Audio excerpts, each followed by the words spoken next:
जय गौर श्री राधा रमनो विजयते। कृपा बच्चे, कैन यू सी मी? कान्हा, आप मुझे अच्छे से देख पा रहे हैं बेटा और सुन भी पा रहे हैं? कान्हा गुप्ता जी, आप सबका निमाई पाठशाला की आज की सूत्र स्तोत्र और शास्त्र की क्लास में अगेन बहुत बहुत स्वागत है। आइए सबसे पहले श्री राधा रमन देव जी के श्री चरणों में अपनी भावना को अर्पित करते हुए कि राधा रमन जी, ये प्रयास क्लास में आने का जो हमारा उद्यम है, ये किसी प्रकार का ज्ञान अर्जन करना नहीं, बल्कि आपको किस तरह से प्राप्त करना है उस कला को जानने का केवल एक छोटा सा हमारी कोशिश है। क्योंकि हमारे जीवन का केवल एक ही लक्ष्य है और वो है आपकी प्रसन्नता, आपका हर्ष। तो आइए राधा रमन जी को याद करते हुए उनको प्रणाम करें। कृष्णाय वासुदेवाय हरये परमात्मने प्रणत क्लेश नाशाय गोविंदाय नमो नमः। सच्चिदानंद रूपाय विश्वोत्पत्त्यादि हेतवे तापत्रय विनाशाय श्री कृष्णाय वयं नुमः।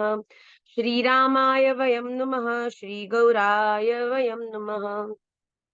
पंचतत्वात्मकं कृष्णं भक्तरूप स्वरूपकं भक्तावतारं भक्ताख्यं नमामि भक्तशक्तिकं। वन्देऽहं श्रीगुरौ श्रीयुतपदकमलं श्रीगुरून् वैष्णवांश्च श्रीरूपं साग्रजातं सहगण रघुनाथान्वितं तं सजीवं साद्वैतं सावधूतं परिजनसहितं कृष्ण चैतन्य देवं श्री राधा कृष्ण पादान् सहगण ललिता श्री विशाखान्वितांश्च। हरे कृष्णा कृष्णा कृष्णा हरे हरे, हरे राम राम राम हरे हरे। हरे कृष्णा कृष्णा कृष्णा हरे हरे, हरे राम राम राम हरे हरे। हरे कृष्णा कृष्णा कृष्णा हरे हरे, हरे राम राम राम हरे हरे। श्री राधा रमण लाल की जय। श्रीमन चैतन्य महाप्रभु की जय। श्री वृंदावन धाम की जय। हरिनाम संकीर्तन की जय। जय जय श्री राधे, जय जय श्री राधे, जय जय श्री राधे श्याम निताई गौर हरि बोल, गौर प्रेमानंदे हरि हरि बोल। वाञ्छाकल्पतरुभ्यश्च कृपा सिन्धुभ्येव च पतितानां पावनेभ्यो वैष्णवेभ्यो नमो नमः। श्री राधा रमन देव जी के प्रति अपना अनंत कोटि प्रणाम और प्रेम उनके चरणों में निवेदित करते हुए श्री गुरुदेव महाराज के चरणों में अपना प्रणाम और आप सब भक्त वैष्णव वृंद के चरणों में भी मैं अपना दंडवत प्रणाम निवेदित करती हूँ। आइए आज की कक्षा में हम प्रवेश करें। जैसा कि आप जानते हैं, जो निमाई पाठशाला की सूत्र स्तोत्र और शास्त्र की कक्षा है, उसके एवरी वीक लाइव 3 बैचेस चल रहे हैं जो कि इंडिपेंडेंट बैचेस हैं। They are not connected.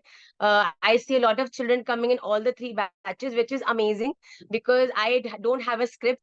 जो भी हम क्लास में बोलते हैं, it is very emotional, it comes spontaneous, it comes from the vibe. जैसा आप मुझे वाइब्रेशन देते हो कि आपको कितना आनंद आ रहा है, उतना आनंद मुझ में और बढ़ जाता है और क्लास वैसे फ्लो करती है। But ideally these are 3 different classes and 3 different batches, जिसके अंदर जो हमारा सिलेबस है वो तीनों में सेम है, पर हम सिलेबस में कहाँ है वो तीनों में डिफरेंट है। जैसा कि हम लोग संडे वाली क्लास में भगवत गीता के 10th चैप्टर पर हैं, एक्चुअली 11th चैप्टर पर हैं, और हम लोग मंडे एंड ट्यूसडे में 5th चैप्टर पर हैं। सहस्त्र नाम ने भी हम संडे क्लास में थोड़ा सा एक क्लास पीछे हैं और बाकी 2 क्लासेस हमारी पैरेलल है। सो देयर कैन बी हमारी भगवत गीता एग्जैक्टली सेम चल रही है मंडे एंड ट्यूसडे बैचेस में। The only difference is that Monday batch is in English. And of course, when you express yourself in your mother tongue, then the emotions flow much more easier, much more freely than when you converse in English. You try to put something which is very, very emotional into very technical words, so it becomes a little less conveying. But Hindi class जो Tuesday को होती है, same shlokas are done but in Hindi. So just to because I see many children, a lot of new faces as well. तो कोई ये सोचता होगा कोई marathon group, because marathon group is one group जो इंडिपेंडेंट ग्रुप है, जो हमारा मैराथन के समय पर बना था। तो उसमें हम हर क्लास का मैसेज डालते हैं कि जिसको जो सहज है वो उस ग्रुप में आके क्लास ले ले और फिर उस पर्टिकुलर कम्युनिटी से भी वो जुड़ सकता है, जिससे कि उसको उस पर्टिकुलर क्लास का ही फिर लिंक आएगा। और अगर आप में से कोई भी अभी तक किसी भी निमाई पाठशाला के, अच्छा there is one more thing, lately because with the grace of Radha Raman ji, उनकी कृपा से जो निमाई पाठशाला की क्लासेस हैं और उसके बारे में काफी प्रचार भी हो रहा है, अ lot of people know about पाठशाला। तो मुझे ऐसे पता चला है कि बहुत सारे निमाई पाठशाला के अनऑफिशियल ग्रुप्स बन गए हैं, जिसमें आपको इनविटेशन शायद आए कि ये निमाई पाठशाला है। तो प्लीज, जो निमाई पाठशाला के ग्रुप्स हैं, पहली बात तो कोई भी ग्रुप निमाई पाठशाला के अंडर अब नहीं है। देर आर ओनली कम्युनिटीज, और उन कम्युनिटीज का भी लिंक जब आपको मिलेगा तब हमारी क्लास का लाइव मैसेज आपको उस कम्युनिटी पर आएगा। There is no random talking on those communities. पहली बात तो कम्युनिटी में आपको तो मैसेज करने की परमिशन ही नहीं है। Only permission to post the messages is me. I have that privilege and I have that access. तो अगर आप किसी भी ऐसे ग्रुप में जिसमें टू वे कॉन्वर्सेशन हो रहा है, clearly that is not the group of Nimai Pathshala. तो प्लीज, अगर आप बाय मिस्टेक किसी ऐसे ग्रुप से जुड़े, बिकॉज हमको किसी ने बताया कि माँ हम ऐसे ग्रुप से जुड़े हैं और लोग उसमें निंदा स्तुतियां कर रहे हैं, इधर उधर की बातें कर रहे हैं निमाई पाठशाला के। तो हमने बोला आप हमको स्क्रीनशॉट भेजिए, तो हमको पता चला कि किसी और ने, किसी और बच्चे ने किसी और ग्रुप को निमाई पाठशाला नाम दे दिया है, और उसमें वो अन्यत्र कोई भी बात कर रहे हैं। जस्ट अ रिमाइंडर, अगर आपको भी कोई ऐसी जिज्ञासा है तो please tell them that if you want to connected to official Nimai Pathshala community, then they have to write a message to the official numbers that we have, or Instagram us, DM us on Instagram directly. Okay, so let's start with the main course of our class. हम लोग अभी श्रीमद् भगवद गीता के पंचम अध्याय पर हैं। उसके I think first 15 shlokas we have done in this class. उसके बाद हमने विष्णु सहस्त्र नाम के ध्यान के 5 श्लोक, और जो मूल स्तोत्र हैं उसके आई थिंक 8 श्लोकास, 8 श्लोक हम कर चुके हैं। आज हम 9th and 10th श्लोक करेंगे, and then we'll end this class with a beautiful sutra, and this sutra should affect all of you to a great extent. That's what I'm expecting. Let's get back to the original class. Srimad Bhagavad Gita, chapter 5, shlok number 16. This is going to reflect on your screens. Please, आज की class के भगवत गीता के जो श्लोक हैं, they are very, very important. Please, they are going to enlighten us to a great extent. तो हम बड़ा ध्यान देकर क्लास में हम लोग श्रवण भी करें और उच्चारण का भी प्रयास करें। ओम श्री परमात्मने नमः।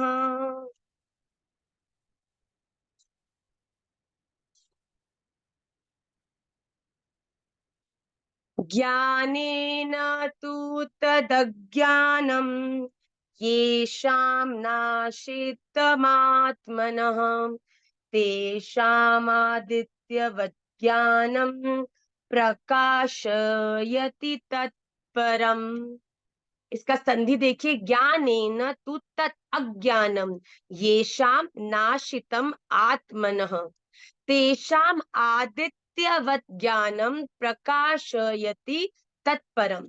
तू मतलब परंतु, ये शाम जिनका, तत् वह, अज्ञान, आत्मनः परमात्मा के, ज्ञानेन तत्व ज्ञान द्वारा, नाशितम नष्ट कर दिया गया है, तेषाम उनका, वह ज्ञान, आदित्यवत मतलब सूर्य के समान, तत्परम उस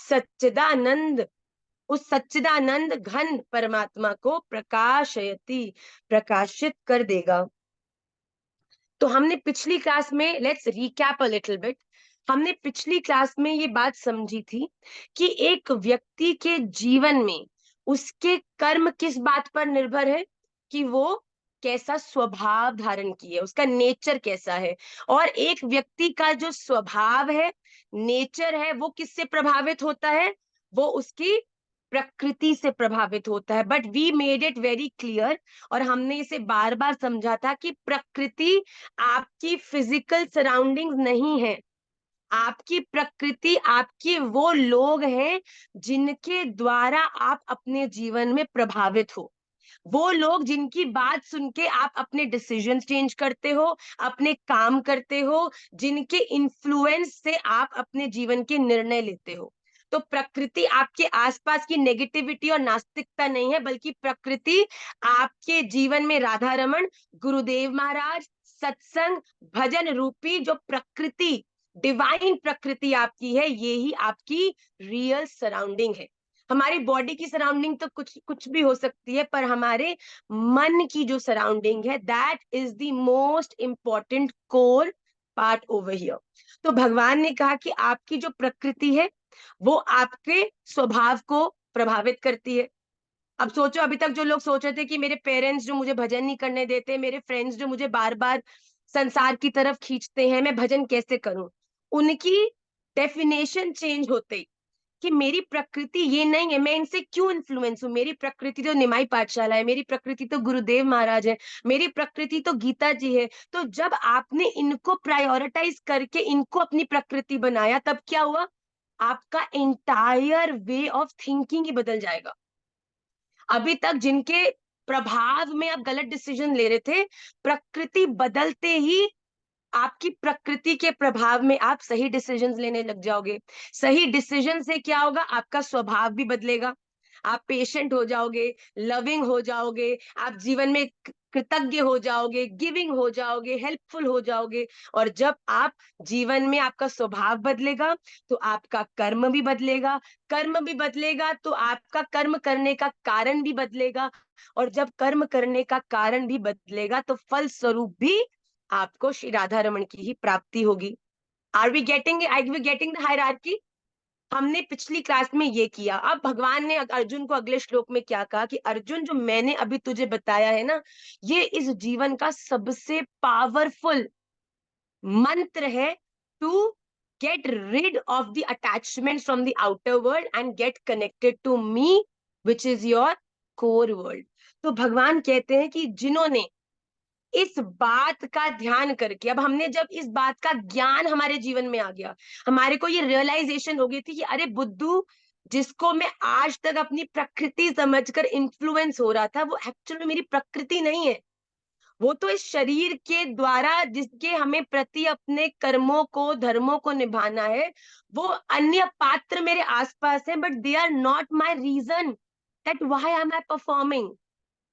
this world is the stage and we are merely the players. तो क्या हम इस वर्ल्ड के स्टेज के ऊपर प्ले का हिस्सा और प्लेयर्स को रिझाने के लिए बने?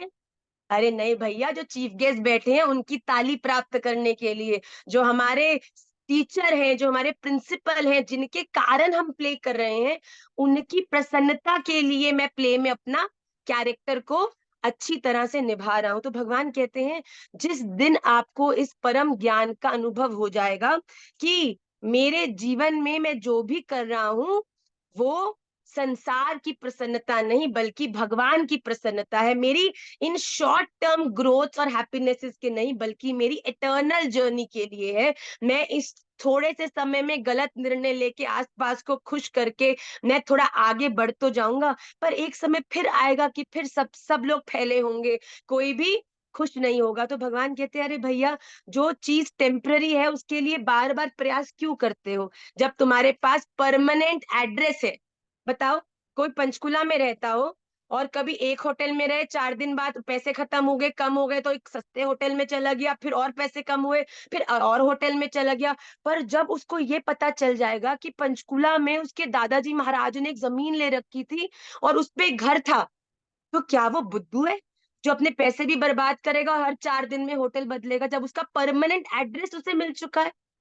तो हम सब भी क्यों बार बार टेम्पररी हैप्पीनेसेस के लिए एक बंदे से जंप होके दूसरे बंदे पर, फिर दूसरे बंदे से जंप होके तीसरे बंदे पर अपने आप को कष्ट देते हैं, जब हमारा परमानेंट एड्रेस हमें पता चल चुका है, और वो क्या है? राधा रमन, राधा रमन, राधा रमन कहो। अरे भैया, क्यों बार बार ठोकर खाते हो? भैया जान जाओ, संभल जाओ, सीख जाओ।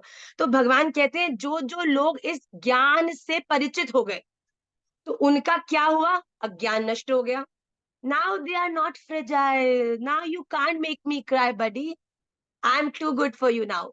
अब मैं तुम्हारे इमोशंस की फुटबॉल नहीं हूं कि जब तुम्हारा मन किया भैया हंसा दिया, जब तुम्हारा मन किया दूर कर दिया, रुला दिया, जब तुम्हारा मन किया कहो हंसो तो हंस दिए, जब तुम्हारा मन किया आंखों से दूर हो जाओ तो दूर कर दिया। अरे भैया, अपनी भी कोई सेल्फ रिस्पेक्ट है, राधा रमणीय है भैया, अपने आप को छोटा मोटा हल्का फुल्का ऐरा गैरा मत बनाओ इस दुनिया के प्रति। तो भगवान कहते हैं जिसने अपनी परम प्रेस्टीज को पहचान लिया कि अरे भैया मैं कोई एरो गैरो ना हूं, मैं तो ठाकुर जी को पार्षद, उनकी टीम का एक मेंबर हूं। जिस दिन भगवान की इस परम ज्ञान से हम परिचित हो गए, तो भगवान कहते हैं उस दिन तुम्हारा सारा अज्ञान नष्ट हो जाएगा, और जब तुम्हारा अज्ञान नष्ट हो जाएगा तब तुम्हारे जीवन में मेरा बोध भी प्रबल हो जाएगा। जो हम राधा रमन जी की रियलाइजेशन नहीं कर पाते ना, कि भगवान हम भजन करते हैं पर मुझे अनुभव नहीं होता, मुझे डिस्ट्रैक्शंस होती हैं। क्यों होती हैं? क्योंकि हमारे मन में, हमारे चिंतन में अभी भी, हमारे लाइफ के डिसीजंस में हमारे दिल का रोल आता है, दिमाग का नहीं। आप अपने जीवन के अट्रैक्शंस को कभी अपने मन से नहीं जीत सकते भैया। अगर लाइफ में सक्सेसफुल होना है ना, महाराज जी ने मुझे बड़ी सुंदर बात की, जब मेरी नई नई शादी हुई ना, realizing the extent of difference after marriage in my previous life and my new birth, it was so tremendous। इतना ज्यादा अंतर था कि मुझे तो समझ ही नहीं आया कि पहले अपने घर में जो सबसे छोटा बालक, तो आप वैसे ही समझते हो कि आज तक भैया ना तो कोई चीज की वैल्यू पता है, और सबसे पैम्पर्ड, जो चाहिए तुरंत हाजिर, बड़ी मज्जानी लाइफ अच्छी सी जी रहे थे। तो जब आए तो पता चला महाराज जी की धर्म पत्नी ओ राधा रमन लाल, उसमें भी गुरु माँ थे। तो पहली बात तो मेरे सबसे बड़ा शॉकिंग तो ये था कि I was just 22 years old, and the moment I got married and people are coming up to me and saying मैया जी राधे राधे। मैं कहा मैया जी, माँ, I mean it was such a, imagine आप किसी 22 year old लड़की को माँ कहो, जो अभी तक भी अपने आप को दीदी क्यों नहीं कहलाती किसी से, और सडनली वो माँ बन गई है। तो it is such a tremendous change. तो मैंने महाराज जी को बोला कि ये क्या हो रहा है मेरे आसपास। एक दिन मैं रोने लग गई। मैंने कहा इतने लोग, इतने रिलेशंस, इतना कुछ, मुझे कुछ समझ नहीं आ रहा। I am a very emotional person to connect to. तो महाराज जी ने मुझे बोला, आप एक, महाराज जी ने मुझे पता है कि 10 years पहले बात बोली है, देखो वो ऐसी मेरे दिल में गांठ बनी है कि आज मेरे जीवन में मैं इतनी प्रसन्न हूँ, इतनी कोई उलझन नहीं है। क्यों? क्योंकि महाराज जी ने मुझे कहा कि सुनो, इस दुनिया के हर रिश्ते को अपने विवेक से चलाओ, डोंट गेट टू इमोशनल। अगर तुमने जहां जहां अपने मन को इन्वेस्ट किया, वहां वहां तुम्हारा मन तुम्हें ठोकर भी दिलवाएगा, रुलाएगा भी, कॉम्प्लिकेट भी फील कराएगा। पर जिस दिन तुमने अपने जीवन के हर एक संबंध को दिमाग से चलाना शुरू किया ना, अरे यार, अगर मैंने ये नहीं किया तो मन तो बोलेगा यार कर दे, यार रो रही है, करने दे, कोई बात नहीं। पर तुम्हारा जब दिमाग प्रबल होगा, तो तुम्हारा दिमाग कहेगा कि नहीं, आज अगर मैंने इसके गलत में इसको सपोर्ट कर दिया, तो कल ये इसकी एक्सपेक्टेशन मुझसे और बढ़ेगी, फिर मुझे उस एक्सपेक्टेशन को भी अपनी अटैचमेंट के कारण मुझे उसे फुलफिल करना पड़ेगा। So no, I am not going to entertain this. So you stop being emotional and you start being practical, and trust me, you have to adopt this psychology in every relation of your life, every material relation.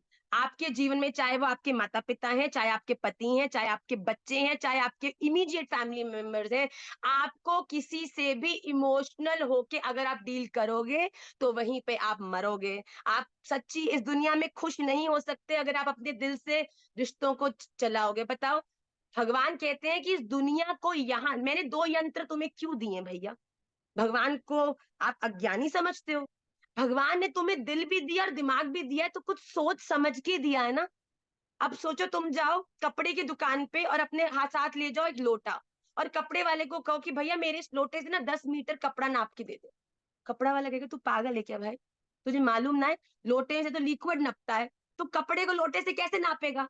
तो भगवान भी ये कहते हैं कि अरे मूर्खों, जब तुम्हें दुनिया को नापने के लिए मैंने ये विवेक दिया है, तो तुम दुनिया में दिल क्यों लगाते हो? और जब मैंने तुम्हें खुद को समझने के लिए दिल दिया है, तो मुझ में दिमाग क्यों लगाते हो? हम क्या है, उल्टे, हमारा दिमाग ही उल्टा है।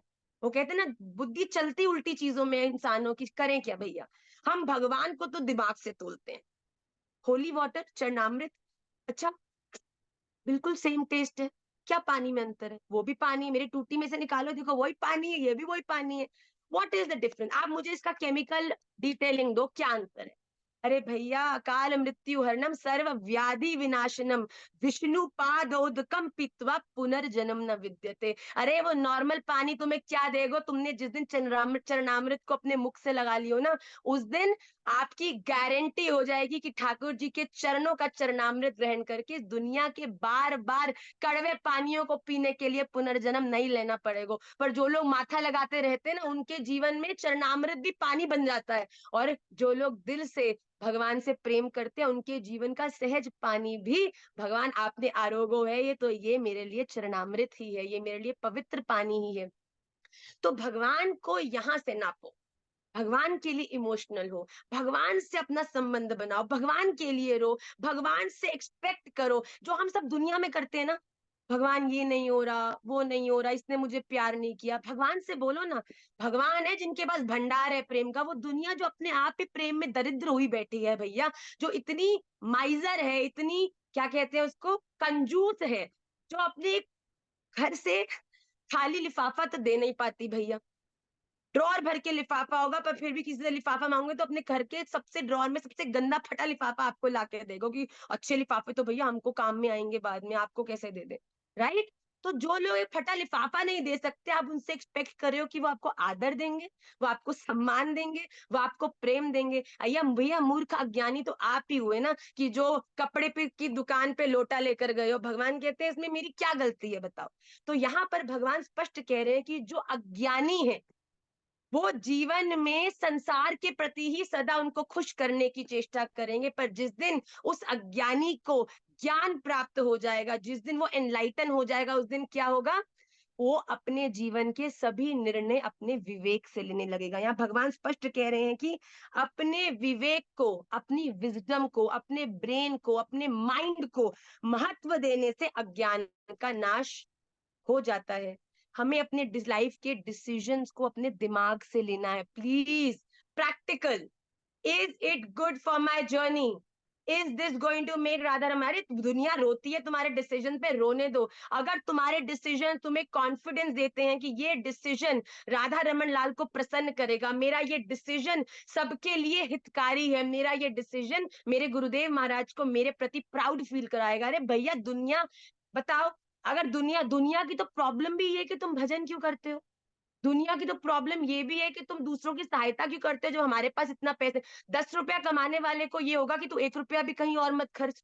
हम तो ऑलरेडी कम पैसा कमाते हैं, पर एक भक्त कौन होगा जो 10 रुपए में से भी 1 रुपए की सेवा करने की करेज रखेगा कि अरे भैया मैं 10 रुपए कमा रहा हूँ तो 1 रुपया तो कम से कम मैं सेवा में, किसी की मदद, किसी की सेवा अवश्य करूंगा। तो ये तत्व ज्ञान कि 9 रुपए अपने खर्च करने से कोई लाभ नहीं है, ये तो अपने लिए अपनी तृप्ति करने के लिए तुमने खर्च कर दिए, तो ये तो सेल्फिश हुआ। पर जिस दिन आपने अपने विवेक से वो 1 रुपया खर्च करना शुरू किया ना किसी जरूरतमंद पे, तो भगवान कहते हैं वो विवेक तुम्हारा तुम्हें मेरे द्वार तक लेके आएगा। अरे तुम्हें क्या मेरे द्वार तक लाएगा, मुझे तुम्हारे द्वार पर लाकर खड़ा कर देगा। अज्ञान का नाश होने पर ही वह विवेक ही तत्व ज्ञान में परिणित हो जाता है। जब आपके जीवन का अज्ञान खत्म हो जाएगा, तभी आपके जीवन में एनलाइटमेंट आएगी, डिविनिटी आएगी, आपके भजन में आपकी रुचि बढ़ेगी।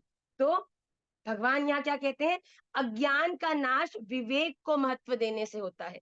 आपके जीवन में जब भी कोई डिसीजन आपको लेना है, उस समय 2 मिनट रुक कर, इमोशनैलिटी, रोना है ना, एक बार कमरे में आके रो लो, उस समय डिसाइड मत करो। पर जब डिसीजन लेना है तो शांत मन से दिमाग का प्रयोग करके, अरे आज अटैचमेंट, आज मैं इसके प्रेम में इसको रिझाने के लिए गलत निर्णय कर भी लूंगा, क्या गारंटी है कि दोबारा वो आपसे गलत निर्णय करने के लिए प्रबल नहीं करेगा? इसलिए इस मूर्खता को कभी मत करना। भगवान कहते हैं कि जीवन में विवेक को महत्व देना अभ्यास से नहीं आता। बाकी चीजें हम कहते हैं ना, भजन करने की कोशिश करो, धीरे धीरे कोशिश करते करते वो आपके अभ्यास में आएगा और आपका भजन अच्छा हो जाएगा। पर भगवान कहते हैं अपना दिमाग यूज करना कोशिश नहीं है, आपने अपना दिमाग अपने जीवन के निर्णयों में यूज करना शुरू किया, ये आपकी चॉइस है। हमारे जीवन में जब भी कोई चीज घटती है ना, तो हमारे दिल को पता है कि आइडियली करना ये चाहिए, पर मन इमोशनल होके ये करना चाहता है। उस समय अगर आपने ये सोचा कि कोई बात नहीं, इस बार मैं इसके मन की कर लेता हूँ, अगली बार सही चीज का निर्णय करूंगा, आप समझ जाना कि आपसे बड़ा अपराधी इस दुनिया में कोई नहीं है। क्योंकि ये चीज अभ्यास से नहीं आती। आपको अगर अपने जीवन में भगवत प्राप्ति करनी है तो आज से, अभी से, इसी क्षण से आप प्रण लो कि अब मैं अपनी लाइफ में इमोशन, बताओ बताओ एक बात बताओ, दुनिया तो कभी कभी देखो सत्य भी बोलती है। इमोशनल लोगों को क्या बोला जाता है इस दुनिया में? Why are you being an emotional fool? बताओ। फिर भी हम इमोशनल हुए बैठे हैं। आई लव यू, वो कहता है आई लीव यू, लो गए 2 2 2.5 महीने को डिप्रेशन में गए भैया। अरे भैया, लव उससे करना चाहो ना जिसको लव की सही परिभाषा भी पता है, जिसका लव तुम्हारे शरीर, सुंदरता, पैसे से सीमित नहीं है। हम क्या है, बुद्धुओं की तरह इमोशनल होके जीवन को खुद ही कॉम्प्लिकेटेड बनाए बैठे हैं। तो भगवान कहते हैं अगर जीवन में अच्छा जीवन जीना है तो अपने डिसीजंस को माइंड से लेना शुरू करो, इमोशनल होकर नहीं। आज की क्लास के श्लोक बड़े इंपॉर्टेंट है, as I told you before. अगला श्लोक देखिए। तद्बुद्धयस्तदात्मानस्तन्निष्ठास्तत्परायणः गच्छन्त्य पुनरावृत्तिं ज्ञाननिर्धूतकल्मषः। गच्छन्त्य पुनरावृत्तिं ज्ञाननिर्धूतकल्मषः। तद्बुद्धय तदात्मानः तन्निष्ठाः तत्परायणः गच्छन्ति उ सॉरी अपुनरावृत्तिम ज्ञान निर्धूत कल्मषः।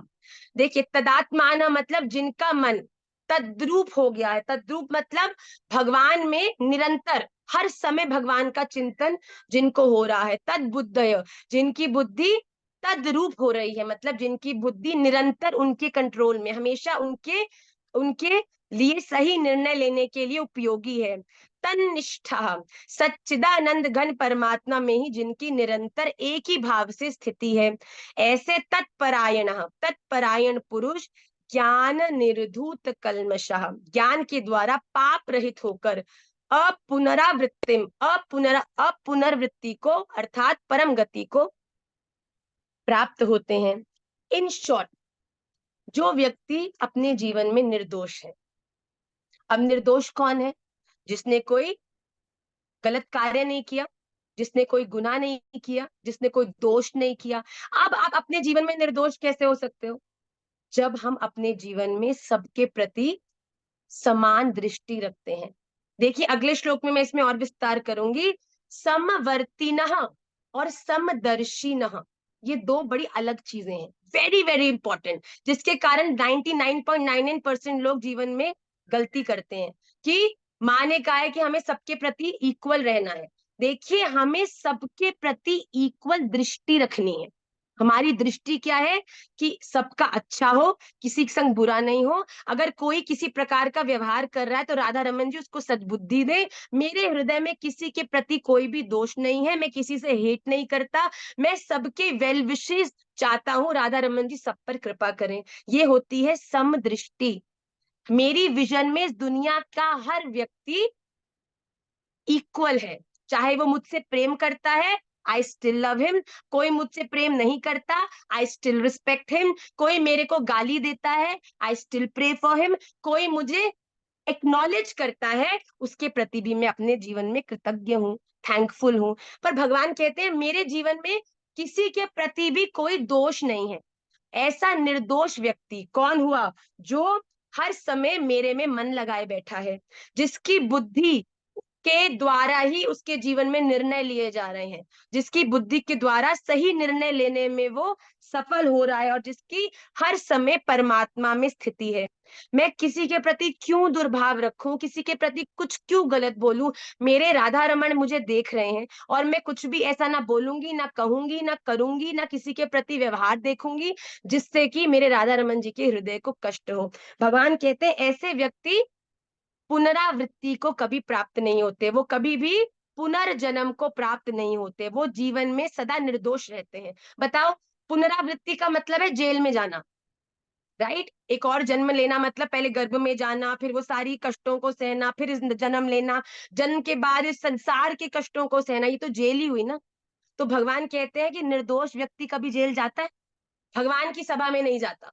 भैया संसार की सभा में फिर भी चला जाए, पर भगवान की सभा में निर्दोष व्यक्ति कभी दोबारा पुनरावृत्ति पुनर्जन्म को प्राप्त नहीं होता। तो हमें अपने जीवन में हर कार्य सबके प्रति सम होके करना है। हमारे जीवन का परम लक्ष्य एक ही होना चाहिए कि मैं कैसे अपने आप का एक बेटर वर्जन बनूं। आज अगर मैं इस स्तर पर हूं तो how can I become more better. मैं कैसे और सर्व कर सकती हूँ, मैं कैसे और मैं सच्ची बताऊं, एक व्यक्ति जो वैष्णव है उसे वैष्णव कहलाने का अधिकार तभी है जब उसके जीवन का उद्देश्य हो राधा रमण देवजू की प्रसन्नता। और राधा रमण देवजू की प्रसन्नता उसे कहाँ दिखेगी? वृंदावन तो हर समय जा नहीं सकता वो। उसके जीवन में लालजू की प्रसन्नता उसे तब दिखेगी जब वो स्वयं अपने आसपास उस प्रसन्नता का प्रचार करेगा। अरे जब किसी को आप कोई कष्ट में है तो उसको आप कुछ ऐसे शब्द बोल दो ना यार कि वो देखकर तुम्हें कहे कि मैं दुखी बहुत था पर तेरे शब्दों ने मेरा मन हल्का कर दिया। उसके कुछ करके किसी की अगर मुख पर आपने वो मुस्कुराहट दे दी ना, तो वो मुस्कुराहट यहाँ आपको उसके चेहरे पर दिख रही होगी, पर देखना उस दिन के दर्शनों की जब छवि आएगी ना, तो आपके वाले फोन की छवि में आपको राधा रमन जी के दंतावली दर्शन अवश्य होंगे, क्योंकि उसके माध्यम से you made Radha Raman smile. And I don't think there is anything more beautiful than the smile of my Radha Raman. तो अगर आप जीवन में सच में कुछ करना चाहते हैं तो अपने जीवन में स्प्रेड स्माइल, स्प्रेड लव। पता चलना चाहिए कि भगवान का भक्त जा रहा है भैया, कि जब भगवान का भक्त जाता है ना तो किसी के हृदय में कष्ट होता भी है, तो उसके उस कष्ट से निवृत्ति के लिए एक भक्त को जो बन पड़े वो करता है। मैंने आपको चेता चमार की कहानी सुनाई थी ना कि अरे मांस की दुकान के बाट बन गए भैया ठाकुर जी, अहम भक्त पराधीन। भगवान से जब पूछे ना, नारद जी से पूछा, नाहम तिष्ठामी, मतलब नारद जी को भगवान कहते हैं कि ना तो मैं स्वर्ग में रहता हूँ, ना तो मैं संसार में रहता हूँ, ना मैं कहीं पर भी रहता हूँ। जहां मेरे भक्त मेरा ध्यान करते हैं, मेरा ज्ञान करते हैं, मुझे पुकारते हैं, मैं तो केवल वहीं पर रहता हूँ। तो हम लोग भगवान को प्रसन्न करने के लिए संसार में उस प्रकार का आचरण रखें। तो यहाँ पर भगवान कह रहे हैं कि ऐसा व्यक्ति जो सदा मुझ में स्थित रहता है। भगवान में स्थित रहने का अर्थ है हर चीज भगवान के लिए कर रहा है। राधा रमन जी एकमात्र हमारे सामने है, हमारी इच्छा है, तो वो कभी भी पुनर्जन्म दोबारा जेल में नहीं आता, वो सदा निर्दोष रहता है, वो सबके प्रति इक्वल है। ठीक है, नेक्स्ट श्लोक इज अ वेरी इंपॉर्टेंट श्लोक जिसकी मैं थोड़ी इलेबोरेशन भी करूंगी क्लास में। विद्या विनय संपन्ने ब्राह्मणे गविहस्तनि हस्तिनि शुनि चैव श्वपाके च पंडिताः समदर्शिनः। वेरी इंपॉर्टेंट वर्ड, समदर्शिनः। विद्या विनय संपन्ने ब्राह्मणे गविहस्तिनि शुनि च एव श्वपाके च पंडिताः समदर्शिनः। पंडिता ज्ञानी जन, विद्या विनय विद्या और विनय युक्त, संपन्ने ब्राह्मणे ब्राह्मण, च गौ हस्तिनी हाथी, शुनि कुत्ते, च और श्वपाके चंडाल में समदर्शी होते हैं। प्लीज अंडरस्टैंड वन थिंग, मैंने ये बिल्कुल नहीं कहा, इस चीज को मैं बड़ी स्पष्ट तरीके से आप सबको समझा दूं कि हमें दुनिया के प्रति समदर्शी न होना है। हमारी दृष्टि में दुनिया का हर व्यक्ति इक्वल है। राधा रमन जी उस पर कृपा करें, मेरा उसके प्रति कोई भी द्वेष भाव नहीं है, मैं उसकी वेल विशर हूं। पर समदर्शिना का अर्थ समवर्तिना नहीं है। वर्तिना मतलब वर्तना, व्यवहार करना। अगर आपके सामने गुरुदेव आए हैं तो उनके चरणों में आप दंडवत प्रणाम करते हो क्योंकि आपकी दृष्टि में वो पूजनीय है। पर अगर कोई आपके सामने चंडाल आ जाए, नास्तिक आ जाए, जो भगवान को गाली दे रहा है, तो आपको माने तो का है समदर्शी न रहना है, सबको इक्वल ट्रीट करना है, तो जी आपने चंडाल के भी चरणों में दंडवत प्रणाम कर दियो। ऐसा नहीं करना। समदर्शिना का मतलब है कि आप चंडाल की को देखकर भी प्रार्थना करते हो कि राधा रमन लाल इस पर कृपा करो। आपके हृदय में चंडाल के दुर्व्यवहार के प्रति कोई पीड़ा नहीं है, आपके मन से उसके लिए प्रार्थना निकल रही है। ऐसे व्यक्ति को आप इग्नोर कर सकते हो, ऐसे व्यक्ति को आप अनएंटरटेन कर सकते हो, ऐसे व्यक्ति के साथ आपको व्यवहार करने की जरूरत नहीं है। ऐसे ही भगवान कहते हैं कि आपका व्यवहार जो कुत्ते के साथ है वो गैया के साथ नहीं होगा। जो गैया के साथ है वो हाथी के साथ नहीं होगा, जो गुरुदेव के साथ है वो एक चंडाल के साथ नहीं होगा। पर हमारी दृष्टि सबके प्रति सात्विक होनी चाहिए, अच्छी होनी चाहिए, पर हमारा व्यवहार सबसे अलग ही होगा। आपको किसी नास्तिक व्यक्ति को पकड़ पकड़ कर समझाने की जरूरत नहीं है। महर्षि सदा एक बात कहते हैं कथा में, त्यजियो हरि विमुखन को संग। मैं आपके लिए प्रार्थना करता हूँ कि राधा रमन देव जो आपको सद्बुद्धि दें और आप पर कृपा करें। उसके बाद ओम इग्नोराय नमः बोलकर वहां से चल दीजिए। आपको उनको सुधारने का जिम्मा लेने की कोई आवश्यकता नहीं है। जिस दिन ठाकुर जी की कृपा उस व्यक्ति पर होगी, जिस दिन उसका जो बीज है भक्ति का वो अंदर फूटेगा, अपने आप वो जिज्ञासु बनेगा। और जिस दिन वो जिज्ञासु बनेगा उस दिन ही उसको उस आपके द्वारा समझाई हुई बात समझ में आएगी। तो भगवान यहाँ बहुत स्पष्ट कह रहे हैं प्लीज कि ज्ञानी पुरुष, ज्ञानी समझदार एनलाइटेंड अवेकन्ड वो नहीं है जो चंडाल को भी प्रणाम कर रहा है और सोच रहा है कि मैं बड़ा राधा रमन जी को प्रसन्न कर रहा हूँ, चंडालों को और नास्तिकों को भी प्रणाम करके। बल्कि भगवान कह रहे हैं ज्ञानी अवेकन्ड वो है जो जानता है कि समदर्शिना और समवर्तिना में क्या अंतर है, कि मुझे समदर्शिना होकर जीवन में आगे बढ़ना है और अपने जीवन में जो मेरे और राधा रमन जी के रास्ते को और सुंदर बना रहे हैं, मुझे राधा रमन जी तक और आगे ले जा रहे हैं, उनको उनके साथ संबंध को बनाना है। और जो मुझे संसार की तरफ खींच रहे हैं उनके प्रति मुझे अपने व्यवहार को नियंत्रित करना है। ये बड़ा ही स्पष्ट और बड़ा ही अनिवार्य एग्जाम्पल है। तो जैसे इसमें एक और एग्जाम्पल दिया है इन्होंने, जैसे पूजन विद्या विनियुक्त ब्राह्मण ही हो सकता है, ना कि चंडाल का। जैसा कि मैंने एग्जाम्पल दिया कि अगर आप प्रणाम करने जाते हैं तो आप प्रणाम गुरुदेव के चरणों में करेंगे, किसी चंडाल के चरणों में नहीं। दूध गाय का ही पिया जाता है, ना कि कुत्ते का।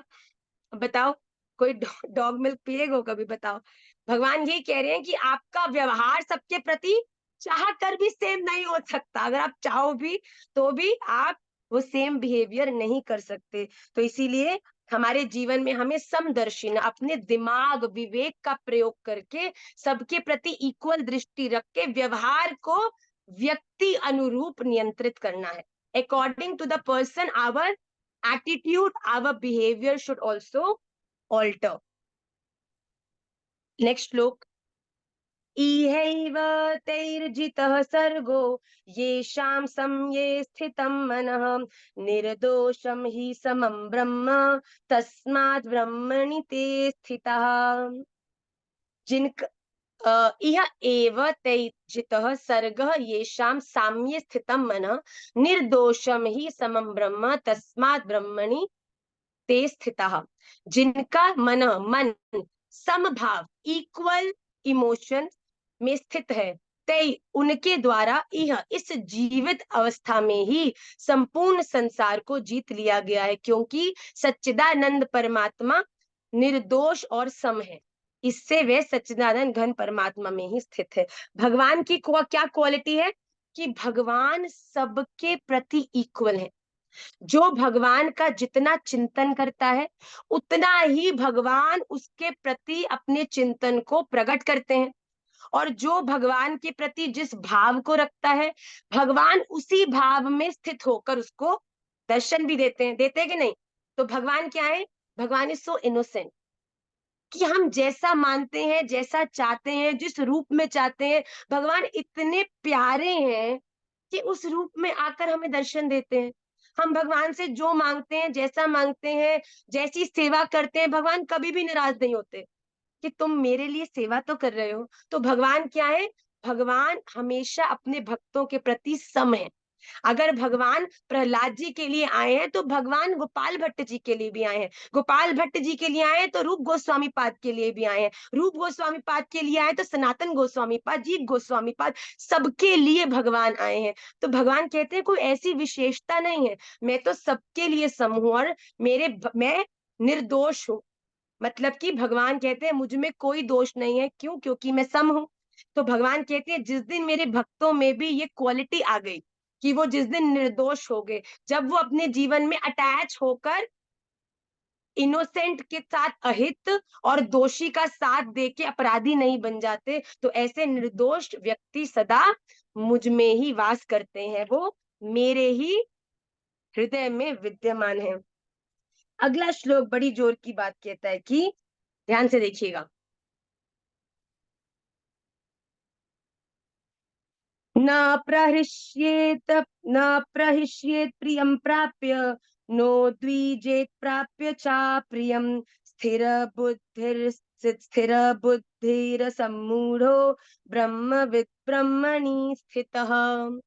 न न प्रहृष्येत प्रियम प्राप्य, न उद्विजेत प्राप्य च अप्रियम, स्थिर बुद्धिर असम्मूढ़ ब्रह्मविद् ब्रह्मणि स्थितः।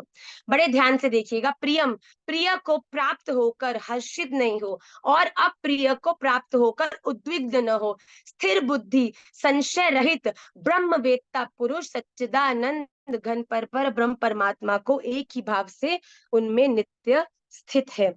देखिए, एक बात, बड़ी बात जोर की है कि एक व्यक्ति इस दुनिया के प्रति सम कैसे होगा और भगवान के प्रति उत्साहित, उसका ध्यान, मन भगवान में कैसे लगेगा। अब आपको एक सच्ची बात बताऊं, the reality, the bitter reality of life, जहां पर एक व्यक्ति का मन और दिमाग लगेगा, मतलब कि अगर आप पूरे दिन में केवल शॉपिंग, मॉल, बॉलीवुड, पिक्चर्स, इन सब चीजों का ध्यान करोगे, इन्हीं की रील्स देखोगे, इन्हीं का चिंतन करोगे, तो आपका जो शरीर है वो भी वहीं पर ही लगेगा। आपका वहीं पर ही मन लगेगा, वहीं पर ही आपकी बुद्धि चलेगी, आपका शरीर भी वहीं पर कंफर्टेबल और हैप्पी रहेगा।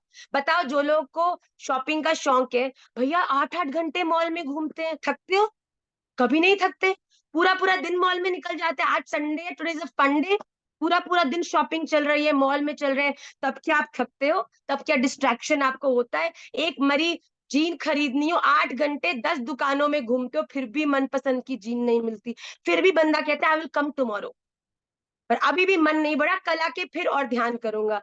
पर जो व्यक्ति अपने मन और दिमाग में चिंतन सदा राधा रमन जी का करता है, श्रवण राधा रमन जी का करता है, वैष्णव संग करता है, जिसके मन और बुद्धि सदा भगवान में लगी होती है, वो उसका दिल भी भगवान में लगता है, उसका शरीर भी मंदिर में बड़ा एकाग्र रहता है, बड़ा कॉन्सेंट्रेटेड रहता है। तो अगर आपको लगता है ना कि आपका मंदिर में, भजन में दिमाग नहीं लगता, दिल नहीं लगता, इसका अर्थ ये है कि आपका शरीर मंदिर में क्यों नहीं बैठता, भजन करने वक्त क्यों आपसे भजन नहीं किया जाता, क्योंकि निरंतर आपकी चेतना चिंतन संसार में लगी है। इसीलिए जैसा आपका मन और बुद्धि होगा, वैसा ही आपका तन भी बन जाएगा। यहाँ पर बड़ी स्पष्ट यहाँ पर कहा जाता है कि जहां मन और बुद्धि लगते हैं, वहां स्वयं भी लग जाता है।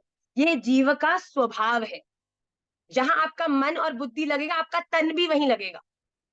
जिसके मन और बुद्धि में भगवान है ना, उसका तन अपने आप सेवा करेगा, उसका तन अपने आप अच्छी चीजें करने के लिए आगे बढ़ेगा, गौ सेवा के लिए उसका तन आगे बढ़ेगा। पर भगवान कहते हैं, मन और बुद्धि परमात्मा में लगने पर स्वयं भी जीव परमात्मा में लग जाता है। स्वयं परमात्मा में लगने पर अहम, मतलब ये जो चिड़चिड़ापन है ना, गुस्सा, ईर्ष्या, ये मिट जाता है। जब तुम्हें पता चल जाता है कि परमात्मा कौन है, तब तुम्हारे जीवन में धैर्य आता है। जब धैर्य आता है तो छोटी छोटी बातों में चिड़चिड़ाहट, क्रोध तुम्हारे कम हो जाता है। तो अहम, अहम मतलब अहंकार, तुम्हारा चिड़चिड़ापन, मैं क्या हूं, ये मिट जाता है। और अहम मिटने पर सब विकार मिट जाते हैं। बताओ, अगर तुम्हारे जीवन में अहंकार ही नहीं है, अरे राधा रमन सब तो आपका है, मेरा है क्या? मेरा, एक चीज मेरी है आपके अंदर, आपने जो ये शरीर बनाया वो क्या है? वो मेरा दिल है, और वो मेरा दिल मैं आपके चरणारविंद में समर्पित करता हूं। तो भगवान कहते हैं कि क्योंकि सभी विकार, पाप, ताप अहम पर ही टिके हैं। मैं किसका हूं, क्या मेरी है, मेरा किससे संबंध है, मैं किस चीज में खुश हूं, ये मैं जो बकरी का शब्द है ना, ये मैं आपकी गति बकरी की ही बना देगा, और अगले जन्म में बकरी बन के ही आपको पैदा होना पड़ेगा। इसलिए जीवन में अपनी मैं को कम कर दीजिए। भगवान कहते हैं ये मैं ऐसा श्राप है, क्योंकि इस मैं के कारण ही जीवन के सारे अपराध, विकार, पाप सब कुछ है। अहम मिटने पर, मैं मिटने पर साधक साधना में और साधन साध्य में विलीन हो जाते हैं। जब पता चल जाए कि अरे मैं तो कुछ है ही ना है, सब कुछ तुम ही तुम हो राधा रमन, मुझ जैसा कुछ ना ही, सब कुछ आप ही हो, तो फिर एक परमात्मा के सिवाय अन्य कोई सत्ता नहीं रह जाती। जब पता है मुझ में कुछ मेरा नहीं, अरे तुझ में कुछ तेरा नहीं, मेरे भीतर भी राधा रमन, तेरे भीतर भी राधा रमन, जिस दिन ये बात का ज्ञान एक व्यक्ति को हो जाता है ना, उसके लिए दुनिया कोई दुनिया रह जाती है? बताओ। इस पेड़ों में तुम्हें राधा रमन का दर्शन होने लग जाते हैं, सामने खड़े व्यक्ति में तुम्हें राधा रमन जी का दर्शन होने लग जाते हैं। यही अब पुनरावृत्ति को प्राप्त होना है कारण, कि जो परमात्मा तत्व सब देश काल आदि परिपूर्ण है, उसे प्राप्त होने पर पुनरावृत्ति प्रश्न ही पैदा नहीं होता। तो अगर हमने इस जन्म मृत्यु के संसार बंधन से मुक्त होना है, तो पूर्णतः राधा रमण जी के चरणारविंद में समर्पित होना पड़ेगा। और हम समर्पित कैसे होंगे? जब हमारा मन और बुद्धि दोनों भगवत चिंतन में लगेगा। जब भगवत चिंतन में लगेगा तो अपने आप हम भी राधा रमन जी में लग जाएंगे, और जिस दिन हम राधा रमन जी में लग गए तो राधा रमन जी हमारे हो जाएंगे और हम राधा रमन लाल के हो जाएंगे। तो जो व्यक्ति अप्रिय को प्राप्त होकर हर्षित नहीं होता, मतलब कि कोई व्यक्ति जो हमसे प्रेम करता है वो हमें प्रेम व्यक्त करे तो हम प्रसन्न हैं, कोई व्यक्ति हमें उल्टा बोल दे तो हम दुखी नहीं होते, हम तब भी उसके लिए प्रार्थना करते हैं। जो हर तरह से दूसरों का हित करना चाहता है, वह स्थिर बुद्धि वाला, मूढ़ा मूढ़ता रहित ज्ञानी तथा ब्रह्म को जानने वाला मनुष्य ब्रह्म में ही स्थित है। अगर आपके जीवन में आप ऐसी स्थिति में आ चुके हो कि अब आपको ऐसा लगता है कि राधा रमन जी बड़े करीब लगने लग गए, ऐसा लगता है कि जब मैं राधा रमन जी के संग बैठ के चर्चा करती हूँ ना, तो वो सच में मेरी बात सुन रहे हैं, वो समझ रहे हैं, वो मुझे समझा रहे हैं। अपने आप मेरे मन में ऐसी वाइब्रेशंस आने लग गई हैं कि अरे अब मुझे दुनिया को क्या बताना है भैया, मैं राधा रमन जी को बता दिया सब। और मैं आपको सच बताऊं, जब आपका संबंध राधा रमन लाल से हो जाता है ना, और जब आप उस वार्तालाप की क्रिया को ठाकुर जी के संग करने लगते हो अपने भजन में, तब इस दुनिया को समझाने का मन ही नहीं करता। अरे you think ill of me, Radha Raman bless you. Radha Raman ji, इसके मेरे प्रति जो भी भाव है ना, आप इसको ज्यादा कष्ट मत देना, इसकी गति मत खराब करना, इनफैक्ट इसको सद्बुद्धि दो कि ये मेरे बारे में अपशब्द कह के, मुझे मुझे तो पता है कि मैं आपकी बड़ी प्रिय हूँ, आप मुझे बड़ा प्रेम करते हो, इतनी मुझसे मेरी हर बात को सुनते हो, तो आप मेरे प्रेम के कारण इसको किसी कष्ट को मत देना, इसको सद्बुद्धि दो कि ये कोई भी गलत कार्य ना बोले ना करे। जिस दिन हमारे जीवन में हर एक के हित का भाव आ जाएगा और राधा रमन जी से अनन्य प्रेम हो जाएगा, भगवान कहते हैं उस दिन भूल जाना कि तुम इस संसार में रह रहे हो, उस दिन तुम राधा रमन जी की हृदय में रहना प्रारंभ कर दोगे। अब तुम्हारा संसार से रिश्ता खत्म, अब संसार के हर रिश्ते में केवल राधा रमन जी ही बचे हैं, और राधा रमन जी से ही तुम प्रेम भी कर रहे हो, उन्हीं की सेवा भी कर रहे हो। आपको मालूम है, मैंने अपने जीवन में ये निर्णय लिया था कि अब मैं, चाहे वो मेरी स्वयं की लाली है, चाहे वो मेरा लाला है, चाहे वो महाराज जी हैं, या चाहे वो कोई भी है, मेरे जीवन के हर कार्य को अब मैं अपना कर्म नहीं मानती, मैं अपने जीवन के हर कार्य को अब मेरी सेवा मानती हूँ। महाराज श्री जब भी मुझे कहते हैं क्या कर रहे हो, तो मैं बोलती हूँ मैं अभी निमाई दादा की सेवा में हूँ, अभी लालियों की सेवा से निवृत्त हुई हूँ, अब दूसरी सेवा में जा रही हूँ। अब बताओ, इतना से चिंतन का परिवर्तन। पहले लगता है अरे 16 माला नहीं हुई, ये मार सेवा नहीं हो रही, वो सेवा नहीं हो रही। अरे अगर तुम जीवन के कुछ समय को नियंत्रित कर दोगे ना कि इस समय में मुझे 16 माला करनी है, ये करना है, फिर मैं फ्री, तो तुम बड़े सस्ते में तर जाओगे बेटा, बड़े सस्ते का सौदा कर लोगे। पर जिस दिन आपने अपने जीवन के छोटे छोटे कर्मों को भी सेवा बना लिया ना, उस दिन पूरी जीवन, पूरा दिन, हर समय, हर क्षण राधा रमन जी आपसे सेवा लेंगे, कभी छोटे के रूप में, कभी बड़े के रूप में, कभी बॉस के रूप में, कभी पति के रूप में। पर ये सब सेवाओं को करने से हृदय को शांति और तृप्ति मिलेगी। नहीं तो लगता है गुस्सा आता है, चिड़चिड़ापन होता है, अरे मेरी सेवा रह गई, मेरी सेवा नहीं हो पा रही, भगवत चिंतन नहीं हो पा रहा। पर ऐसी व्यस्तता अगर भगवान ने आपको दी है, तो उस व्यस्तता को ही अपने जीवन की हम सेवा में परिवर्तित करके अपने हर क्षण को भगवान को समर्पित करें। तो हमने आज भगवत गीता के जो 5 श्लोक किए हैं, आप सभी से मेरा निवेदन है कि आप इन 5 श्लोकों को अवश्य पढ़ें, इनके अर्थ को भी पूरी तरह से समझें, अपने हृदय को, मन को राधा रमन जी के लिए संभाल के रखें और अपने दिमाग से इस संसार को चलाएं। ओवर इमोशनल होकर किसी के साथ भी अपने जीवन को अपने लिए और उनके लिए कॉम्प्लिकेट ना करें। जहां आपका मन और बुद्धि लगेगा वहां पर ही आप लगोगे, वहीं पर ही आपका जाने का मन करेगा, वहीं पर ही आपकी रुचि बनेगी। इसीलिए डेलिब्रेटली अपने जीवन में भगवान का चिंतन, भगवत सेवा, वैष्णव सेवा, साधु सेवा, इनको ज्यादा से ज्यादा करने का प्रयास करें, ज्यादा से ज्यादा इनका चिंतन करें, जिससे कि हमारा स्वयं भी वहीं पर ही रुचि और ध्यान लगे। आइए हम लोग अपनी क्लास के second part of the class में चलते हैं, विच इज श्री विष्णु सहस्त्र नाम स्तोत्र।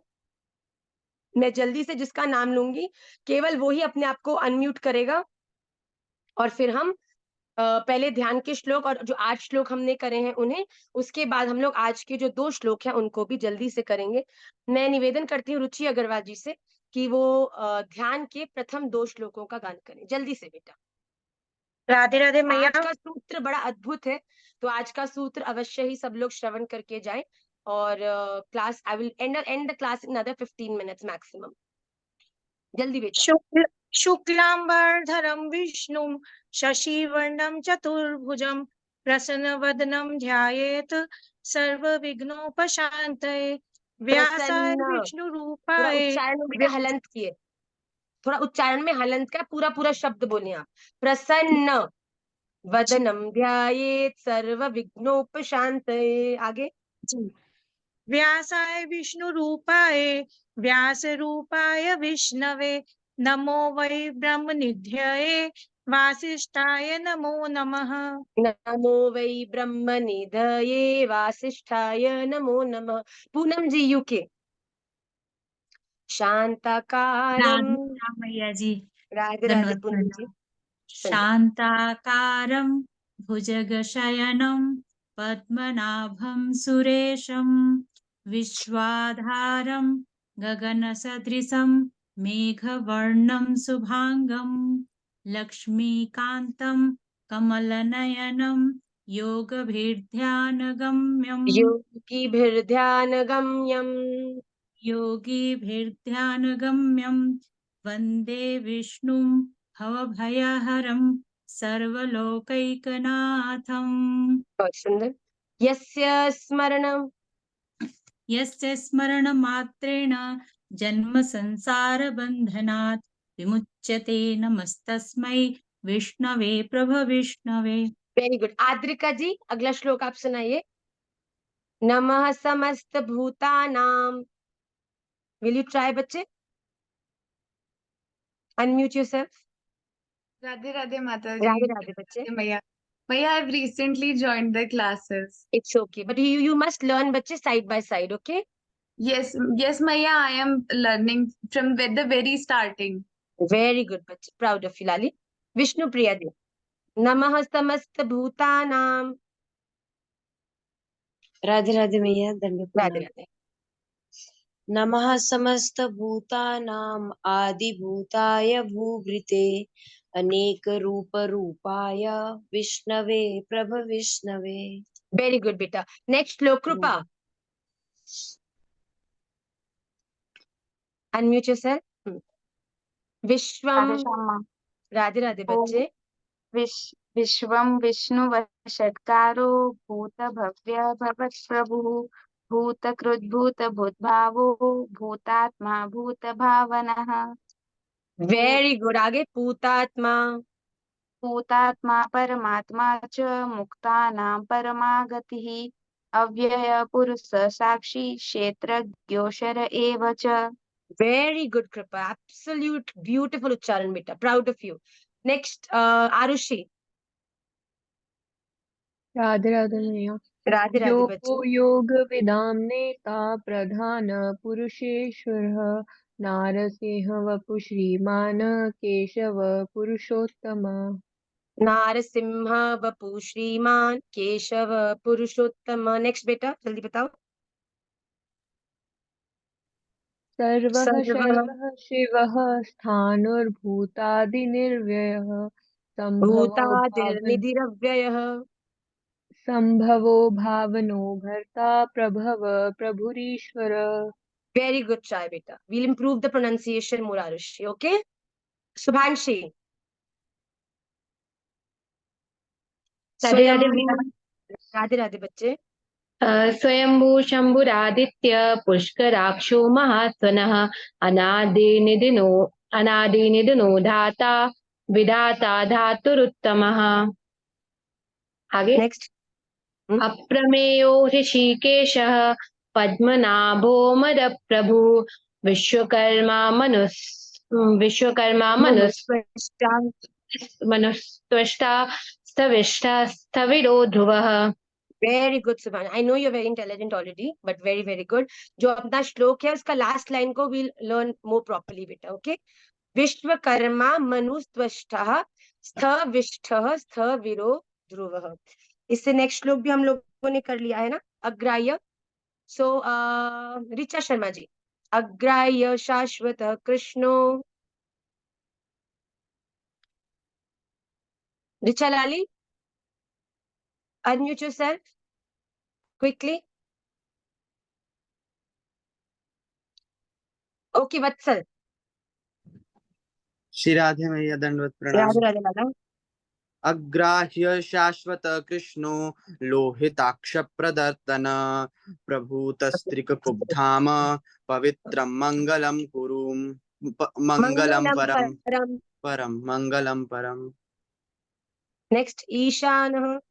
ईशान प्राणद प्राणो ज्येष्ठ श्रेष्ठ प्रजापति हिरण्यगर्भो भूगर्भो माधवो मधुसूदन। बहुत सुंदर. श्री राधा रमण लाल की जय. आइए क्लास के जो नेक्स्ट 2 श्लोक्स हैं उन्हें जल्दी से करते हैं. Then will quickly go on to the sutra for today. ईश्वरो विक्रमी धन्वी मेधावी विक्रमः क्रमः अनुत्तमो दुराधर्षः कृतज्ञः कृतिरात्मवान. ईश्वरो मतलब सर्वशक्तिमान ईश्वर. मतलब कि ईश्वर मतलब जो सबसे ज्यादा बलशाली है, जिसके पास सारी पावर्स है, ईश्वर. अगला नाम है विक्रमी मतलब शूर वीरता से युक्त, मतलब वॉरियर, मतलब जिसके पास जो बहुत ब्रेव है, जिससे ज्यादा ब्रेव कोई नहीं है. तो विक्रमी भी भगवान का ही एक लक्षण है. धन्वी मतलब शारंग धनुष को धारण करने वाले. मेधावी मतलब इंटेलिजेंट, अतिशय बुद्धिमान. विक्रम मतलब गरुड़ पक्षी द्वारा गमन करने वाले. मतलब कि भगवान कौन है? भगवान मेधावी हैं, भगवान विक्रम है. विक्रम मतलब जो गरुण जी पर सवारी कर जाते हैं, जिनके सवारी गरुण जी हैं. क्रम विस्तार के कारण, मतलब कि जिनके कारण सृष्टि का हर क्रम का विस्तार हो रहा है. अनुत्तम मतलब सर्वोत्कृष्ट, मतलब सबसे उत्कृष्ट, सबसे ऊंचे. दुराधर्ष किसी से भी तिरस्कृत न होने वाले. भगवान किसी के द्वारा भी अपमानित नहीं किए जा सकते. अगर कोई कुछ अपशब्द कहता भी है तो भगवान उससे अप्रभावित है. कृतज्ञ देखो, सबसे सुंदर भगवान का जो एक नाम है वो कृतज्ञ है. क्यों? क्योंकि अपने भक्तों द्वारा किया हुआ छोटे से छोटा एफर्ट के भी भगवान उसके अधीन हो जाते हैं. भगवान उसकी भक्त के प्रति कृतज्ञ हो जाते हैं कि तूने मेरे लिए इतना सा अपने जीवन में परिवर्तित किया, तो उसके लिए बड़ा हम्बल और थैंकफुल हो जाते हैं. उसके बाद जो नेक्स्ट नाम है भगवान का वो है कृति का अर्थ है पुरुष प्रयत्न के आधार रूप. मतलब कि इस संपूर्ण सृष्टि में जो पुरुष वर्ग, जहां से इस प्रकृति का प्रारंभ हुआ है, उसके आधार, जिसको बनाने वाले कौन है? वो भगवान. आत्मवान मतलब अपनी ही स्वयं की महिमा में स्थित.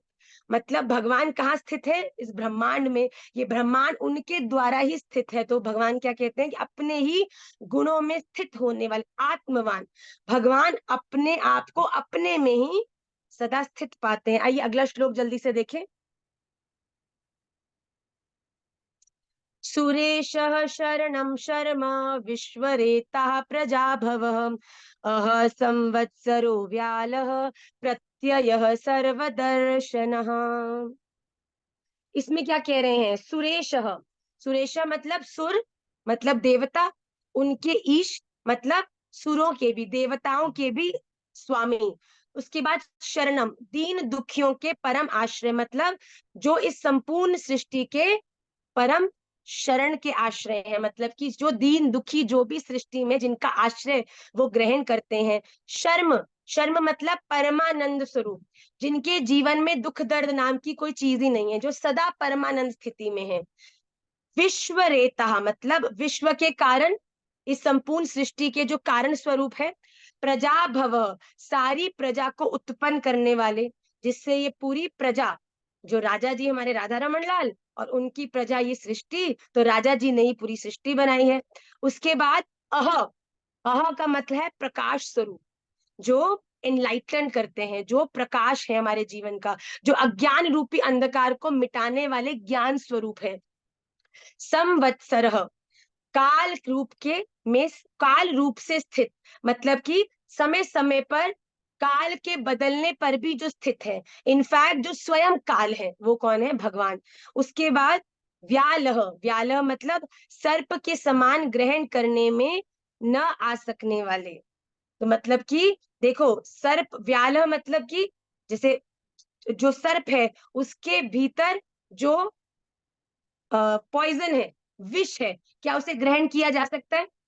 नहीं किया जा सकता। उसी प्रकार भगवान का जो वास्तविक स्वरूप है वो किसी के द्वारा भी ना समझा जा सकता है, ना ही ग्रहण किया जा सकता है। मतलब भगवान का इतना विस्तृत, इतना विराट, इतना इलैबोरेट, अनेक रूप रूपाय विष्णवे प्रभ विष्णवे, वो इतने बड़े हैं कि जैसे सर्प का विष हम ग्रहण नहीं कर सकते, उसी प्रकार भगवान को भी पूरी तरह हम ग्रहण नहीं कर सकते।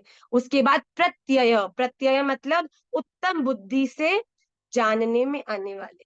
ऐसा नहीं है कि भगवान को हम समझ नहीं सकते, जान नहीं सकते, हम भगवान को निश्चित रूप से जान सकते हैं, जब तक हमारी बुद्धि ज्ञानी नहीं बनेगी, जब तक हमारी बुद्धि में जो अज्ञान है वो उसका नाश नहीं होगा।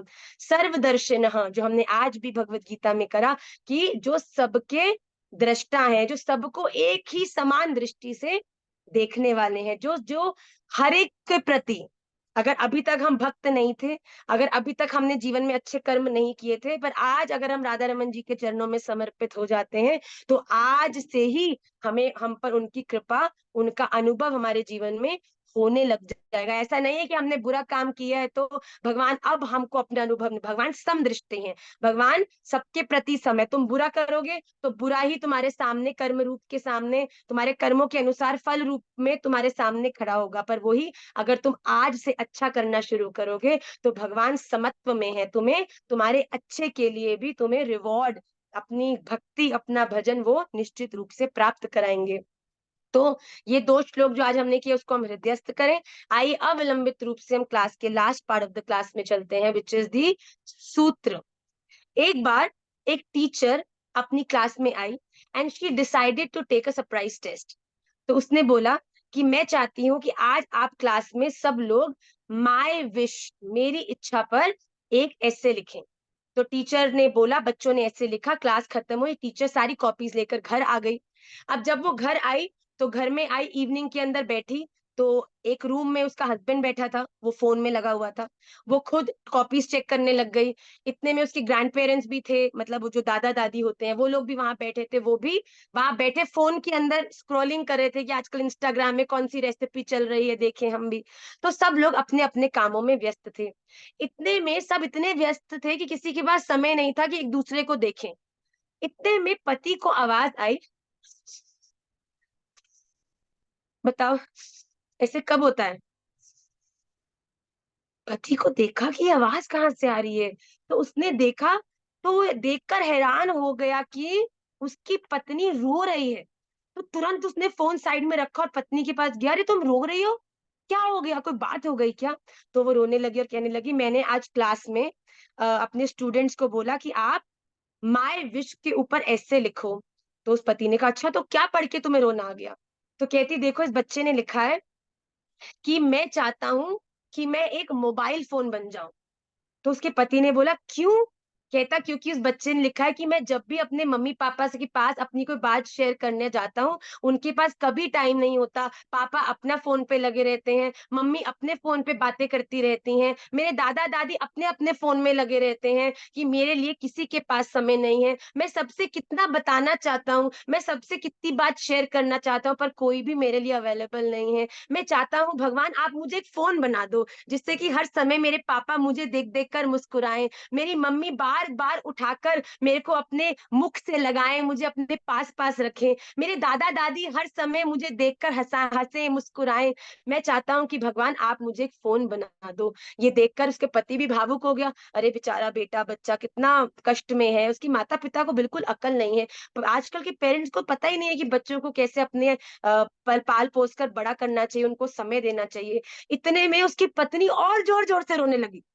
तो पति कहता अरे भैया क्या हो गया, मैंने माना तुम भावुक हो गई हो कि कोई बेचारा बच्चा ऐसा अपने घर में निग्लेक्टेड होगा। तो कहते हो यार तुम और जोर जोर से क्यों रो रही है। तो वो उसकी पत्नी बोलती ये जो ऐसे है वो मनोज ने लिखा है, हमारे बेटे ने, जो कि मेरी क्लास में एक स्टूडेंट है। और ये देख कर उस पति की हैरानी की कोई सीमा नहीं रही। हमारे मनोज ने लिखी है। उसी वक्त उसके पति ने आसपास देखा कि मनोज नीचे बैठा हुआ कारपेट के ऊपर गोल गोल गोल गोल हाथ घुमा रहा है। मम्मी अपने काम में लगी थी, पापा अपने फोन में लगे थे, दादा दादी अपने में व्यस्त थे। बेचारा मनोज सब में होते हुए भी इतना अकेला था। प्रे करता था कि काश इनमें से कोई 2 मिनट रुक कर मेरी कोई बात सुन ले, कि आज मैंने क्लास में मैथ्स के सब्जेक्ट में 10 आउट ऑफ 10 लिया, मैंने अपने फ्रेंड्स के साथ ये बात शेयर करी, पर कोई भी मेरे लिए उपलब्ध नहीं है। उसी समय दादा दादी ने फोन छोड़ दिया, पिताजी ने फोन को बंद कर दिया, माता जी ने सारी कॉपीज अलग कर दी, और सब एक संग बैठकर एक दूसरे से प्रेम व्यक्त कर। कहीं ना कहीं हमारे आपके जीवन का भी ये प्रैक्टिकल सिनेरियो है। We are living too much in the real life, children. This is not going to give you any happinesses. आज आप इतना उद्यम करके एक बड़ी सुंदर 10 घंटा लगा के एक रील बनाते भी हो, चलो 10,000 likes, 20,000 likes, some good comments, and then you're forgotten the next day. What next? Again, your stats showing negative, negative, negative. Instagram reach negative. Instagram engagement negative. इतना प्रयास करने के बाद भी यू आर नेगेटिव। हम अपने जीवन में जो हमारे रियल पीपल हैं उनको निग्लेक्ट करके पूरा टाइम प्रयास कर रहे हैं कि हमारे रील वाले लोग हमारे को बड़ा अमेजिंग माने, हमारे रील वाले लोग हमसे इंस्पायर हो। अरे आपसे इंस्पायर हो भी गए तो क्या कर लोगे, क्या परिवर्तन आपके जीवन में आएगा। पर आप नहीं जानते कि आपकी रियल लाइफ वाले लोग, जो आपके प्रेम के कारण, जो आपकी अटेंशन के कारण, जिनके जीवन पे बहुत बड़ा प्रभाव पड़ता है। अरे आप जाकर देखो, प्रतिदिन अपने माता पिता के पास आधा घंटा फोन छोड़कर जाके बैठो, आप कैसे हो, आपने दवाई खाई, आपने खाना खाया, आपका दिन कैसा रहा, आपका आगे का क्या। अरे पूछ कर तो देखो, मैं बताती हूँ तुम्हारे माता पिता के साथ आपके जो संबंध है वो कितना सुंदर हो जाएगा। Parents will start sharing with you.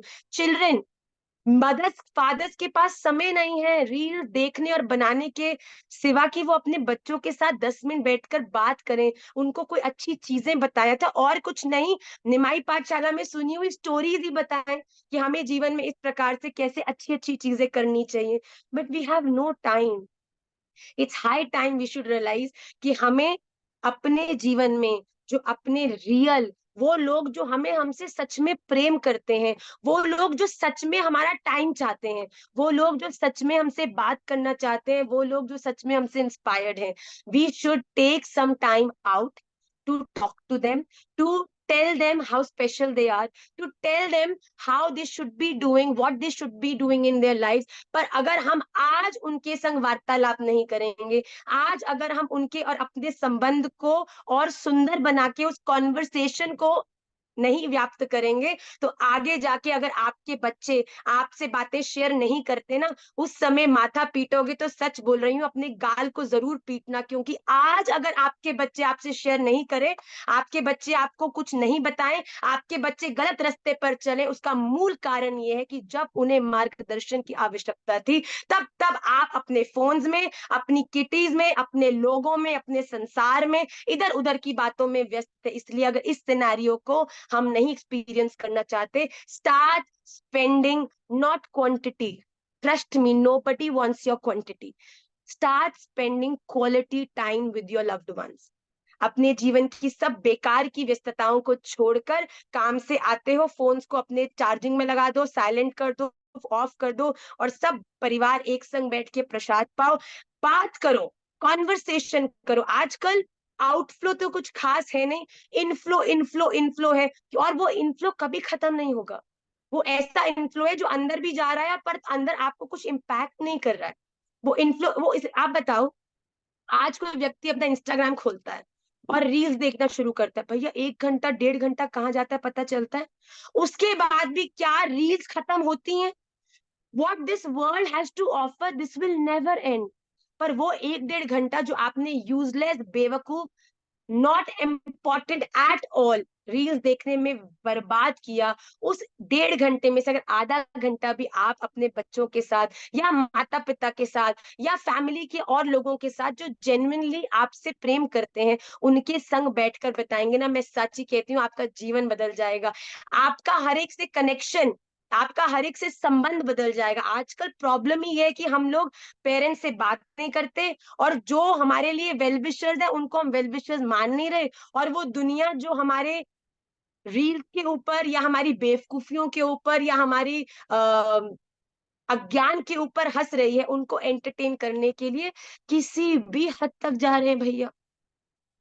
धुमका चिक्की ढुम ढुम, धुमका चिक्की ढुम ढुम, भैया मिलियन मिलियन व्यूज जा रहे हैं. क्या कर रहे हैं हम लोग? What are we doing? मतलब विवेक का दिवालियापन तो ये है कि मेरे लिए तो अभी तक 1.5 मिनट ही डाइजेस्ट करने में मुझे बहुत समय लगा कि लोग 3 घंटे की कथाओं से 1.5 मिनट की रील्स पर आ गए हैं. But recently I experienced 1.5 second reel, मैंने खुद भी बनाई है वो, which is so funny. But आप मान सकते हो कि हम लोगों का कंसंट्रेशन स्पैन किस हद तक गिर रहा है. Don't let this dominate you children, don't let this dominate you. अपने जीवन में क्वालिटी चीज करो विवेक से. क्या मिलेगा आपको 1.5 घंटा स्टूपिड नॉनसेंस लोगों को नाचते गाते देखकर? इतने में तो कुछ ग्रंथ पढ़ लो, कोई स्तुति के 2-3 श्लोक याद कर लो. बीच में जब ऐसा लगे ना कि बहुत ज्यादा स्टूपिड चीजों में अपना दिमाग लग रहा है, उस समय विवेक का प्रयोग कर कर हम जगन्नाथपुरी चलना है ना, जगन्नाथ अष्टकम याद करना शुरू करें. उसकी क्लासेस भी हम शुरू करने वाले हैं. But let's start preparing, let's do something. अगर आपको विष्णु सहस्त्र नाम के अभी तक याद होगा, अपनी एनर्जी को क्वालिटी चीजों में लगाना शुरू करो. Something that will enhance your mood. Please stop watching धुमका चिक्की ढुम ढुम and stop giving these people 1 million views. मतलब आचार्य गण जो अपने जीवन बिता रहे हैं कथा करने में, वो बेचारे लोगों को तो हम लोग 5,000 व्यूज भी नहीं दे पाते. इतनी सुंदर सुंदर ज्ञान की बातों को तो हम शेयर करने में हमारे हाथ दुख जाते हैं. अरे भैया ज्ञान नहीं चाहिए, Instagram is just for fun. And what is this fun giving you? Fun करना है, fun, do fun with your family, do fun with your loved ones. Stop wasting time, stop doing unnecessary things. On this note, please हम भी अपने जीवन में उस victim को नहीं बन जाएं जो अपने जीवन के बहुत इंपॉर्टेंट स्पैन को खत्म होने के बाद रियलाइज करे कि I have lost something really big. अभी भी कुछ गया नहीं है. Let's learn it, let's understand it, and let's stop wasting our times on unimportant things. अपने जीवन में सबसे important बात, spend time with your parents. Please spend time with your children, teach them good things. उनको idolize कराओ, उनके जीवन के role models बनो. Being a mother, a father who are always busy in something or the other are not the ideal parents. You will not have a good life after certain point of time because your children अभी वो आप पे निर्भर है, इसीलिए आपको पूछ रहे हैं. The day they will know how to shower themselves, they would know how to put their own plates. आपको पूछना भी बंद कर दें, क्योंकि हमने कभी उससे ज्यादा उनसे संबंधी नहीं बनाया.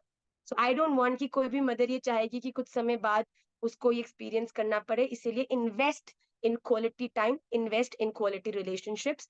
On this note, I will end today's class. Please, next week we will do the next 2 shlokas of Vishnu Sahasranam and the next 5 shlokas of Bhagavad Gita.